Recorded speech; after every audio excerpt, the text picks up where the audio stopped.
गर्मजोशी से मैं आपका स्वागत करता हूं इस अबंडेंट लाइफ टेलीविजन प्रोग्राम में। प्यारे दोस्तों, इस समय मैं अपने संदेशों को टेलीविजन पर 5 भाषाओं में दे रहा हूं। इंग्लिश, तेलुगु, मलयालम, हिंदी और तमिल में। एक और बात कि हमारी सेवकाई तो बहुत ही अच्छी सेवकाई है जो हम कई साल से कर रहे हैं। मैं आपको अपना न्यूज़लेटर द सीड भेजना चाहता हूं।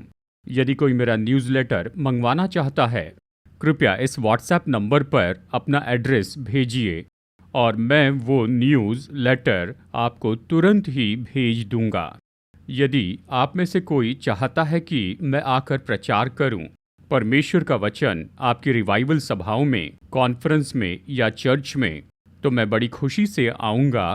कृपया मुझे बताइए इस व्हाट्सएप नंबर के द्वारा और मैं तुरंत ही आपको प्रत्युत्तर दूंगा, चाहे आप भारत में हो या फिर संसार में कहीं भी हो। मैं बड़ी खुशी से आकर आप सभी को परमेश्वर के वचन से बताऊंगा। इस समय मेरे संदेश का शीर्षक है भीतरी मनुष्यत्व को पवित्र आत्मा की मदद से परमेश्वर के वचन के द्वारा बल देना।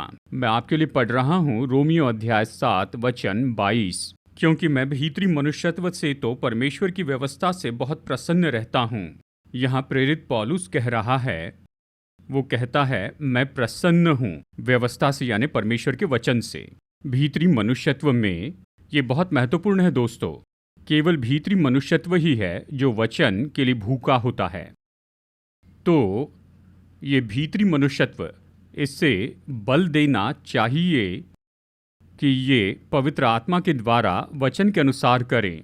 और इसीलिए इफिसियों अध्याय 3 वचन 16 में प्रेरित पौलुस कहता है कि वो अपनी महिमा के धन के अनुसार तुम्हें ये दान दे कि तुम उसके आत्मा से अपने भीतरी मनुष्यत्व में सामर्थ पाकर बलवंत होते जाओ। मैंने आपको कई संदेशों में बताया है कि कैसे पवित्र आत्मा जो हम में वास करता है, उसे हमारे भीतरी मनुष्यत्व को बल देना है यीशु मसीह के क्रूस और पुनरुत्थान की सामर्थ के द्वारा।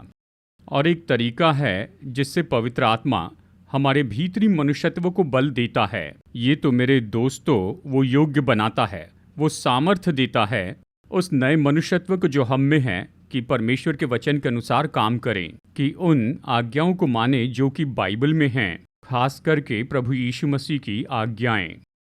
प्रेरित पौलुस के लिए यही तो भेद था। जानते हैं, रोमियो अध्याय 7 में वो बहुत ही महत्वपूर्ण बात पर बताता है। वचन 19 में वो कहता है, क्योंकि जिस अच्छे काम की मैं इच्छा करता हूँ वो नहीं करता, परंतु जिस बुराई की इच्छा नहीं करता वही किया करता हूँ। अब ये तो प्रेरित पौलुस है। पौलुस क्या कह रहा है? मैं वचन का पालन करना चाहता हूँ, मैं बाइबल की शिक्षाओं को पूरा करना चाहता हूँ, लेकिन मैं असफल हो रहा हूँ। मैं वो काम कर रहा हूँ जो मुझे नहीं करने चाहिए, और मैं वो काम नहीं कर रहा हूँ जो मुझे करने चाहिए। मतलब बाइबल की आज्ञाएं, क्या करना है क्या नहीं करना है। वो कहता है मैं असफल हो रहा हूँ। वो क्यों असफल हो रहा है? वचन 23 में वो हमें सुंदर उत्तर देता है। चलिए इस वचन को पढ़ते हैं। परंतु मुझे अपने अंगों में दूसरे प्रकार की व्यवस्था दिखाई पड़ती है जो मेरी बुद्धि की व्यवस्था से लड़ती है और मुझे पाप की व्यवस्था के बंधन में डालती है जो मेरे अंगों में है। प्रेरित पौलुस ये कह रहा है, मैं मुझ में दूसरी व्यवस्था देखता हूँ। ये व्यवस्था क्या है दोस्तों? ये पुराना मनुष्यत्व, पुराना स्वभाव है। पुराना मनुष्यत्व, पुराना स्वभाव हमेशा प्रेरित पौलुस को नीचे लेकर आता है। परमेश्वर के वचन को पूरा करने में असफल होते हैं कि वो काम करे जो उसे नहीं करने चाहिए, और जो काम उसे नहीं करना चाहिए उसे ही करे। वो कहता है मेरे अंदर ये दूसरी व्यवस्था है, पुराना मनुष्यत्व, जो मुझे हमेशा नीचे खींचता है। लेकिन वो बहुत बड़ा रहस्य देता है कि मैं भीतरी मनुष्यत्व में परमेश्वर की व्यवस्था से प्रसन्न रहता हूँ, क्योंकि पवित्र आत्मा मेरे भीतरी मनुष्यत्व को बल दे रहा है कि वचन का पालन करूं। प्यारे दोस्तों, ये तो बहुत ही अद्भुत सत्य है। सभी विश्वासियों को ये जानना होगा, सभी पास्टर्स को ये जानना होगा, हर एक प्रचारक को ये जानना चाहिए। हमें यही तो सुनना चाहिए और इसी का प्रचार करना चाहिए। परेशानी तो यहाँ है, बहुत से विश्वासी परमेश्वर के वचन को पुराने मनुष्यत्व के द्वारा पूरा करने की कोशिश करते हैं। पुराना मनुष्यत्व, पुराना स्वभाव, पापमय स्वभाव, एक तरफ तो वो परमेश्वर का वचन पूरा नहीं कर सकता है और दूसरी ओर पुराना मनुष्यत्व हमें परमेश्वर के वचन से दूर करता है। कल्पना कीजिए, देखिए हम तो 24 घंटे सातों दिन प्रभु का वचन सुनते हैं। बहुत से संदेश हमारे चर्च में, जागृति सभाएं, कॉन्फ्रेंस और इन सब में। तो आइए खुद से ये सवाल पूछते हैं, हम जो वचन सुन रहे हैं उसमें से कितना हमारे जीवन में पूरा हो रहा है? जानते हैं, बहुत ही कम। पास्टर के रूप में मैं जानता हूं, मेरे व्यक्तिगत जीवन में मैं ये जानता हूं। पर बात तो ये है, हम परमेश्वर के वचन को पूरा नहीं कर सकते हैं जो हम सुन रहे हैं या जो पढ़ रहे हैं पुराने मनुष्य के द्वारा। ये नए मनुष्य के द्वारा होना है और साथ ही वो नया मनुष्यत्व पवित्र आत्मा के द्वारा भी सामर्थ पाया हो कि परमेश्वर के वचन का पालन करे। इसलिए रोमियो अध्याय 7 वचन 6 में प्रेरित पौलुस कहता है कि लेख की पुरानी रीति पर नहीं वरन आत्मा की नई रीति पर सेवा करते हैं। आत्मा की नई रीति पर पवित्र आत्मा नए मनुष्य को बल देता है क्रूस और पुनरुत्थान की सामर्थ के द्वारा कि वचन का पालन करें, कि बाइबल में जो आज्ञाएं दी गई हैं उन्हें पूरी करें। प्यारे दोस्तों, बाइबल के अनुसार बहुतायत का जीवन, सुंदर जीवन, अच्छा जीवन, शांति और आनंद का जीवन, ये आता है वचन के अनुसार करने से ही। इसलिए यीशु ने कहा, मनुष्य केवल रोटी ही से नहीं लेकिन परमेश्वर के मुख से निकलने वाले हर एक वचन के द्वारा जीवित रहेगा। परमेश्वर के वचन का हर एक शब्द हमें संसार में बहुतायत का जीवन देता है और स्वर्ग में अनंत जीवन देता है। अगर आप में से कोई प्रेरित पौलुस की जैसी ही परिस्थिति में फंसा है, प्रभु की इच्छा पूरी करने में असफल हो रहे हैं, तो ये रहस्य लीजिए। पवित्र आत्मा आपके भीतरी मनुष्यत्व को बल दे क्रूस और पुनरुत्थान की सामर्थ के द्वारा कि वचन का पालन करते जाए। जितना ज़्यादा वचन का पालन करते जाएंगे, मैं शाश्वती देता हूँ दोस्तों, हम सबसे अच्छा जीवन पाएंगे। बहुतायत का जीवन हमारे चर्च में, हमारे परिवार में, हमारे संबंधों में और साथ ही हमारे वैवाहिक जीवन में भी। मैं आपको बहुत ही महत्वपूर्ण बात यहाँ पर बताना चाहता हूँ और आप में से कुछ लोग शायद पास्टर या प्रचारक होंगे जो ये संदेश सुन रहे हैं। मैं आपका अभिनंदन करता हूं कि आप परमेश्वर के वचन का प्रचार कर रहे, इसे सिखा रहे हैं। लेकिन मेरे प्यारे दोस्तों, मैं चाहता हूं कि आप इतने बड़े फर्क को देखते चले जाएं। यहाँ इस वचन में प्रेरित पौलुस तो व्यवस्था के बारे में कहता है। ये व्यवस्था क्या है? ये मूसा की व्यवस्था है, 10 आज्ञाएं और परमेश्वर के वचन की सारी आज्ञाएं। लेकिन मैं चाहता हूं कि आप इसे जान ले, परमेश्वर के वचन में ऐसा कुछ है जिसे मैं कहता हूं परमेश्वर के वचन का उन्नतिशील प्रकाशन है। पुराने नियम में ये तो व्यवस्था थी। पूरे पुराने नियम में परमेश्वर का वचन प्रकट हुआ मूसा के द्वारा, भविष्यवक्ताओं द्वारा, प्रभु के दासों के द्वारा। हाँ, लेकिन जब हम नए नियम में आते हैं और खास करके यीशु मसीह के द्वारा सुसमाचार में हमारे पास परमेश्वर के वचन का ऊंचा प्रकाशन होता है। हर एक पास्टर को इसे समझना होगा, सभी प्रचारकों को ये समझना होगा, सभी विश्वासियों को ये समझना होगा। पुराने नियम में परमेश्वर के वचन का प्रकाशन तो इस स्तर पर था, लेकिन यीशु मसीह में परमेश्वर के वचन का प्रकाशन तो ऊंचे स्थान पर है। तो मसीह जीवन में, हमारे प्रचार और शिक्षा में हमें सबसे ज़्यादा प्राथमिकता देनी चाहिए परमेश्वर के वचन के सबसे महान प्रकाशन के लिए यीशु मसीह के द्वारा, जैसे हम 4 सुसमाचारों में पाते हैं। अब ये ऊंचा प्रकाशन क्या है जो यीशु ने 4 सुसमाचारों में बताया है? इस शब्द को आप लिख लीजिए दोस्तों, ये शब्द है इस पृथ्वी पर परमेश्वर का राज्य। कृपया इस बहुत ही महान वचन को सुनिए। ये तो स्वयं यीशु के शब्द है। मत्ती अध्याय 13 वचन 19 में ये कहता है, जो कोई राज्य का वचन सुनकर, बस यही। अब ये राज्य का वचन क्या है दोस्तों? यीशु के द्वारा जब वो हमारे संसार में मनुष्य के रूप में आए, हमारे प्रभु यीशु मसीह उसके जीवन के द्वारा, उसकी शिक्षाओं के द्वारा, उसकी चेतावनियों के द्वारा और उस प्रायश्चित के द्वारा जो क्रूस पर किया और पुनरुत्थान के द्वारा उसने शुरू किया पृथ्वी पर परमेश्वर के राज्य को। जब सुसमाचार में आप पढ़ते हैं स्वर्ग का राज्य, तो सीधे स्वर्ग में मत जाइए। इसका अर्थ है पृथ्वी पर परमेश्वर का राज्य। ये बहुत ही सुंदर विचार है। यीशु ने परमेश्वर के राज्य का सुसमाचार प्रचार किया। उसने अपने चेलों को आज्ञा दी कि परमेश्वर के राज्य का सुसमाचार प्रचार करें। फिलिप्पुस, यहाँ प्रेतों के काम में पौलुस, उसने प्रभु राज्य के सुसमाचार का प्रचार किया। देखिए, हमने यही तो किया है। हम सुसमाचार का प्रचार कर रहे हैं, लेकिन हम प्रभु राज्य का सुसमाचार नहीं प्रचार करते हैं। हम तो इस विचार को पूरी तरह से चूक गए हैं। यदि कोई सुसमाचार प्रचार करता है जिसका इस पृथ्वी पर परमेश्वर के राज्य से कोई संबंध नहीं है, तो वो सुसमाचार तो खाली सुसमाचार है। उस सुसमाचार से कोई उद्धार नहीं पाता है। लोग केवल परमेश्वर के राज्य के सुसमाचार से ही उद्धार पाते हैं। कुछ समय के बाद में मैं आपको संदेशों की श्रृंखला सिखाऊंगा परमेश्वर के राज्य के सुसमाचार पर। यह बहुत ही अद्भुत सीरीज है। ये सारी शिक्षाएं, ये सारी चेतावनियां, हर एक बात जो यीशु ने सिखाई और प्रचार की है, चारों सुसमाचार में यही तो परमेश्वर के राज्य का वचन है, महान प्रकाशन है।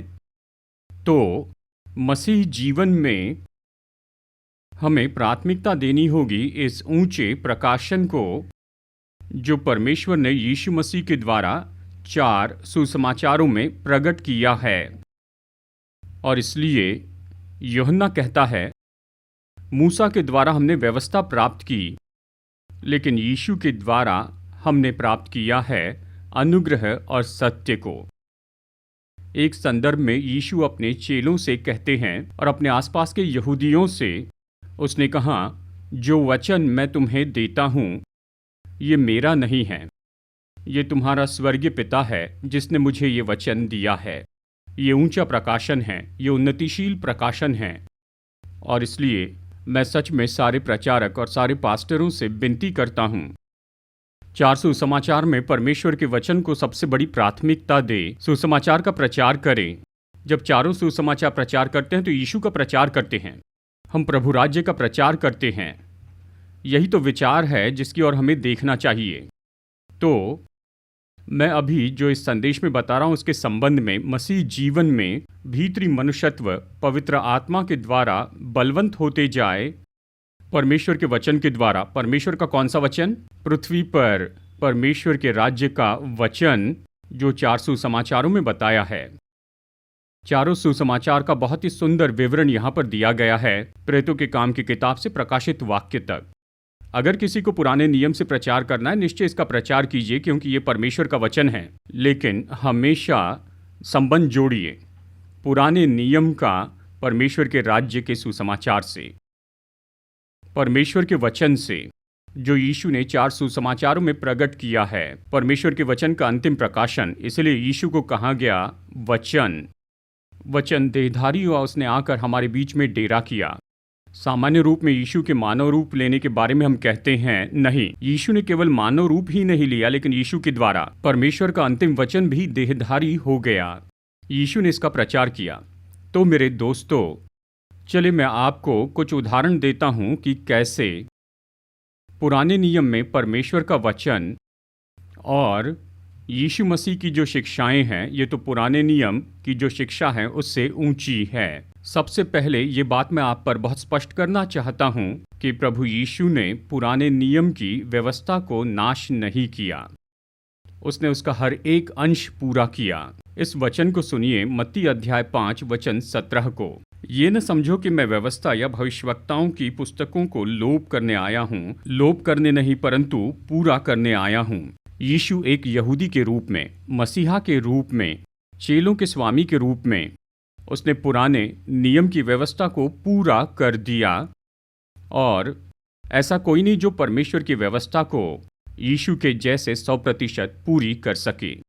और यीशु कहते हैं मैंने केवल पुराने नियम की व्यवस्था को ही पूरा नहीं किया, लेकिन मैं वो पहला हूं जिसने पूरा किया उस वचन को जो पिता ने मेरे द्वारा चारों सुसमाचारों में प्रकट किया है। ये बहुत ही अद्भुत शिक्षा है। और इसलिए यीशु ने एक समय ये कहा, क्या कोई मुझ में कोई पाप निकाल सकता है? क्योंकि यीशु ने केवल पुराने नियम की व्यवस्था को ही पूरा नहीं किया, लेकिन उससे भी बढ़कर उसकी शिक्षाएं जो उसने चार सुसमाचारों में दी हैं। अब चलिए मैं आपको कुछ उदाहरण देता हूं, कुछ फर्क दिखाता हूं यहाँ पर पुराने नियम की शिक्षा में और इस नई शिक्षा में जो यीशु मसीह ने दी, खास करके पहाड़ी उपदेश के समय। तो आइए पढ़ते हैं मत्ती अध्याय 5 वचन 21 और 22। तुम सुन चुके हो कि पूर्व काल के लोगों से कहा गया था कि हत्या न करना, और जो हत्या करेगा वो कचहरी में दंड के योग्य होगा। परंतु मैं तुमसे ये कहता हूँ कि जो कोई अपने भाई पर क्रोध करेगा वो कचहरी में दंड के योग्य होगा। इस तरह ये वचन कहता है। ये बहुत ही अद्भुत ऊंचा प्रकाशन है। पुराना नियम कहता है कि हत्या न करना। मैं कहता हूँ यदि कोई अपने भाई पर क्रोधित है तो भी वो दंड के योग्य ठहरेगा। ऐसा क्यों है दोस्तों? कितनी सुंदर रीति से यीशु पुराने नियम की व्यवस्था का ऊंचा प्रकाशन देते हैं। क्या होता है, क्यों लोग एक दूसरे की हत्या करते हैं? क्रोध के कारण। यीशु कहते हैं मैं तुम्हें ऊंचा प्रकाशन देता हूं, अपने क्रोध पर नियंत्रण करो, अपने क्रोध पर नियंत्रण करो। अगर क्रोध पर नियंत्रण करेंगे तो तुम लोगों की हत्या करना बंद कर दोगे। ऊंचा प्रकाशन है। आइए वचन 27 और 28 को भी देख लेते हैं। तुम सुन चुके हो कि कहा गया था व्यभिचार न करना, परंतु मैं तुमसे ये कहता हूं कि जो कोई किसी स्त्री पर कुदृष्टि डाले वो अपने मन में उससे व्यभिचार कर चुका। इस तरह वचन कहता है। ये अद्भुत वचन है। सबसे पहले चलिए मैं इसे स्पष्ट बता दूं। केवल देखना किसी स्त्री या पुरुष की ओर अभिलाषा से, ये तो व्यभिचार की क्रिया करना नहीं है। इन वचनों में खास करके व्यभिचार के संबंध में जानते हैं, व्यभिचार शुरू होता है हृदय में ही। अभिलाषा हृदय में ही शुरू होती है। यीशु कह रहे हैं यदि तुम अपने हृदय पर नियंत्रण कर सकते हो, अगर अपनी अभिलाषा को मार दोगे तो व्यभिचार पर जय पाएंगे।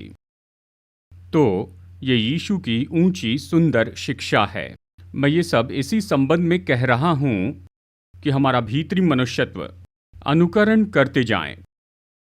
चार सुसमाचार में यीशु की शिक्षाओं का और पवित्र आत्मा के द्वारा बल पाए क्रूस और पुनरुत्थान की सामर्थ के द्वारा परमेश्वर के वचन का ऊंचा प्रकाशन जो बाइबल से है, सभी पास्टर्स और सभी प्रचारकों को याद रखना है, सभी विश्वासियों को याद रखना है। हमें सुसमाचार को पहली प्राथमिकता देनी चाहिए। सबसे पहले हमें सुसमाचार का अनुकरण करना है। मैं आपको ये बताऊं, एक बार सुसमाचार का पालन किया तो आपने पूरे पुराने नियम का पालन किया है। मत्ती अध्याय 22 वचन 38 से 40 तक यीशु सिखाते हैं कि परमेश्वर से प्रेम रखना अपने पूरे हृदय से, अपनी पूरी बुद्धि से, अपने पूरे प्राण से।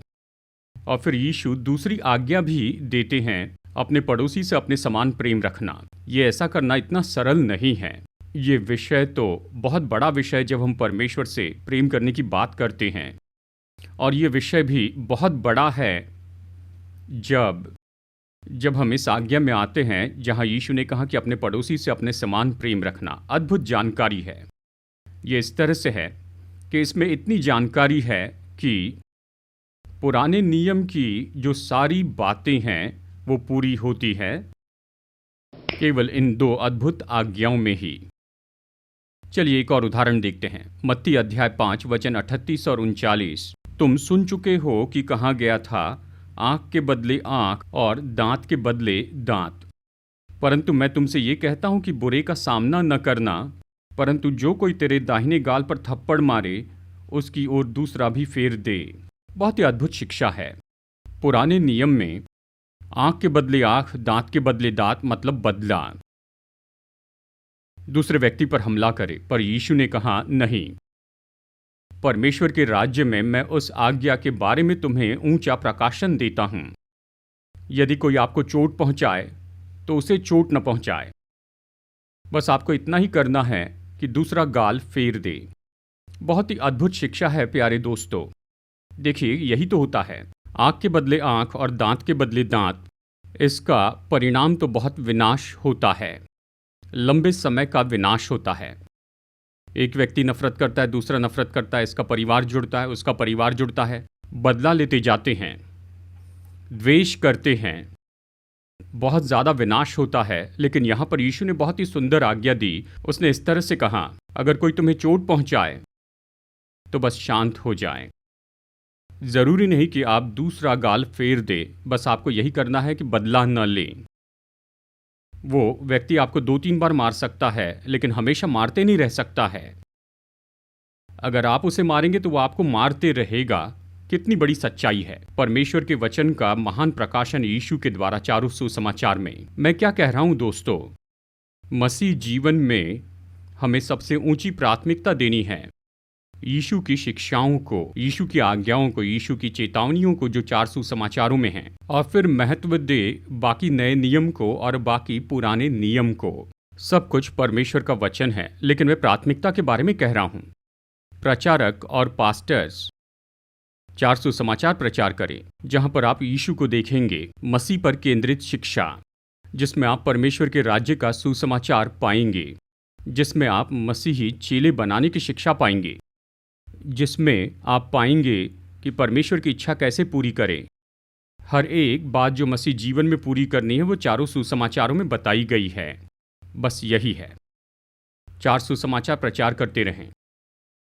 और जब हम जो मसीह विश्वासी हैं, उद्धार पाए लोगों के रूप में यीशु की शिक्षा का पालन करते हैं, प्यारे दोस्तों, तो बहुत ही महान आशीषें उंडेली जाती है।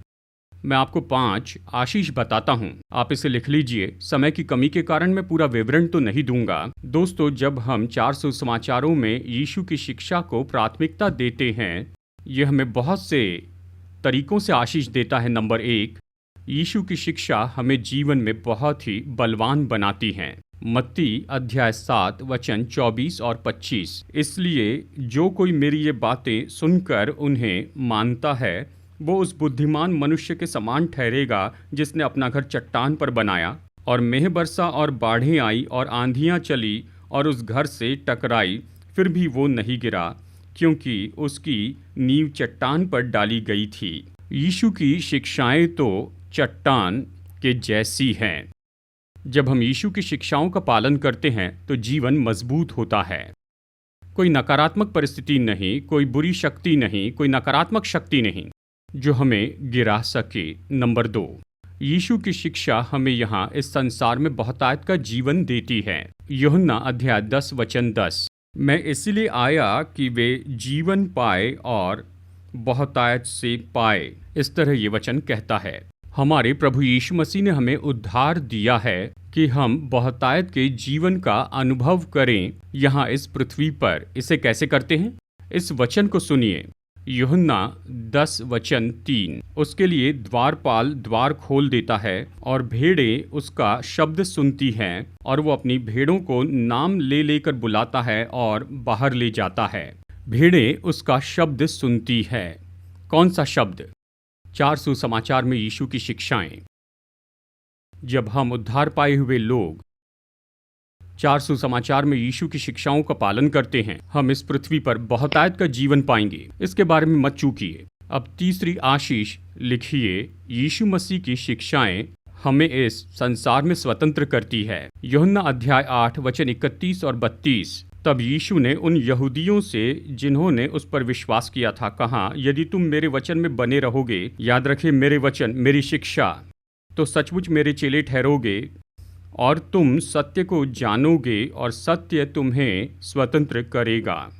यीशु मसीह की आज्ञाएं ये सत्य हैं। जब हम यीशु की आज्ञाओं का पालन करते हैं तो सत्य का पालन करते हैं। जिस पल हम सत्य का पालन करते हैं तो ये हमें जीवन में स्वतंत्र करेगा। बहुत ही सुंदर रूप में हमारे प्रभु ने कहा, मेरी आज्ञाएं तुम्हें स्वतंत्र करेगी। पाप तो आपको बंधन में लेकर जाएगा, लेकिन यीशु की आज्ञाएं और यीशु में जो सत्य है यह हमें स्वतंत्रता देता है कि हम सुंदर जीवन जिएं। चौथी आशीष, यीशु मसीह की शिक्षाएं हमारी प्रार्थनाओं को पूरा करती है। यूहन्ना 15:7, यदि तुम मुझ में बने रहो और मेरा वचन तुम में बना रहे तो जो चाहो मांगो और वो तुम्हारे लिए हो जाएगा।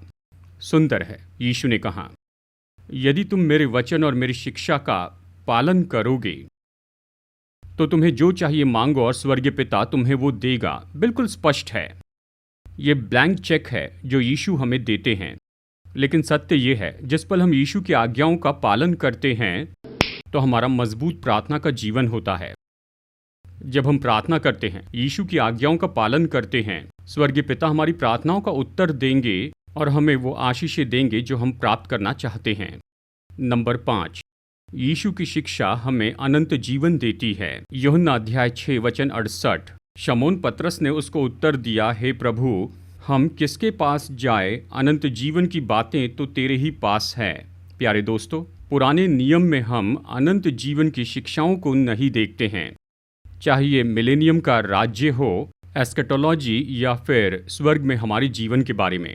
ये सुसमाचार में है, यीशु की शिक्षाओं में है। तो जब यीशु के वचनों का हम पालन करते हैं, यह हमें अनंत जीवन देता है। ये 5 अद्भुत आशीषें हैं जब हम प्राथमिकता देते हैं। मैं कह रहा हूँ प्राथमिकता, मैं ये नहीं कह रहा कि पुराने नियम का पालन न करें, मैं कह रहा हूँ प्राथमिकता दें 4 सुसमाचारों को, और हम इस पृथ्वी पर परमेश्वर के राज्य के सच्चे नागरिक होंगे। और यीशु की शिक्षाएं, उसकी सारी आज्ञाएं, ये हमें ये अद्भुत आशीषें देती हैं। तो चलिए हम प्रार्थना करते हैं। स्वर्गीय पिता, हमारे उद्धारकर्ता और प्रभु यीशु, पवित्र आत्मा हमें तसल्ली देने वाले त्रिएक यहोवा परमेश्वर, हम आपकी स्तुति करते हैं, धन्यवाद देते हैं। इस समय आपकी शिक्षा के लिए धन्यवाद देते हैं। आपने हम पर बहुत ही अद्भुत सच्चाई प्रकट की है। पवित्र आत्मा, हम प्रार्थना करते हैं कि आप हमारे नए मनुष्यत्व को बल दीजिए क्रूस और पुनरुत्थान की सामर्थ्य के द्वारा, कि इन शिक्षाओं का हम पालन करें जो 4 सुसमाचारों में हैं, जैसे आपने बड़े सुंदर रूप में ये हमें दी हैं। और इसी के साथ पवित्र आत्मा, हमारे भीतरी मनुष्यत्व को बल दीजिए कि हम पूरा करें पवित्र बाइबल के इन सारे वचनों को क्रूस और पुनरुत्थान की सामर्थ्य के द्वारा। स्वर्गीय पिता, मैं आपके लोगों पर विशेष आशीष की प्रार्थना करता हूँ। जैसे इन्होंने आपका वचन अभी सुना है, इन्हें और इनके पूरे परिवार को आप आशीष दीजिए। इन्हें हर खतरे से बचाइए, आशीष दीजिए। इनके हृदय की मनसा और प्रार्थनाओं का उत्तर दीजिए, क्योंकि मैं हमारे उद्धारकर्ता प्रभु यीशु के नाम में प्रार्थना करता हूँ, आमीन। दोस्तों, मुझे भरोसा है कि जो संदेश मैंने आपको दिया है यह आपके लिए आशीष है। कृपया निश्चय ही मेरा ईमेल एड्रेस नोट कीजिए जो कि स्क्रीन पर आ रहा है। मुझे अपना फीडबैक दीजिए, यहाँ तक कि अपने सुझाव दीजिए और अपने प्रार्थना निवेदन भेजिए। हम बड़ी खुशी से आपके लिए प्रार्थना करेंगे। और साथ ही प्यारे दोस्तों, अभी इस पल मैं यीशु मसीह का सुसमाचार प्रचार कर रहा हूँ और परमेश्वर का वचन सिखा रहा हूँ 5 अलग अलग भाषाओं में, इंग्लिश, हिंदी, तेलुगु, मलयालम और तमिल में। इसमें बहुत ज़्यादा खर्चा जुड़ा है।